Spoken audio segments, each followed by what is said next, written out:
Indo Myanmar ngam sambal khabagi thabak leptana chathari chayena lairiba border pillar number 81 khabagi thabak kanna chathari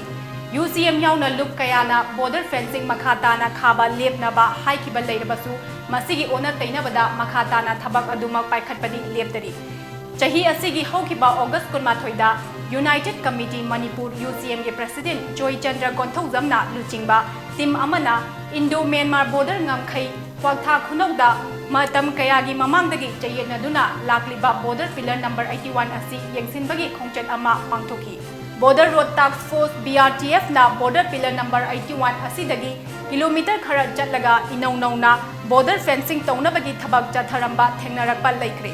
UCM na fencing asi khaba leptrabadi Manipur miyamgi June 19 dagi hena satiba achauba ihau lakani haina phongdokhibani ngamkhai sambal khaba thingbadi lairadana BRTF ki laborer kayana fencing taunaba yot kaya yungbagi thabak chatharamde fencing taunaba yot yungbagi thabak asi kwatha khunauda lairiba chayetnariba border pillar number 81 da ayamba loisilamde kilometer amaromta ngaisilakle masida border pillar number 81 fencing taunaba dozer season aduna laibak tiembagi thabaksu paikhatle hairi Manipur gi lam inchi ama fauba mangba yaroi haina lauba leirabasu fencing asina maram hoiduna Manipur gi lam mangbagi fibam leirabra haibasi achauba wahang ama oi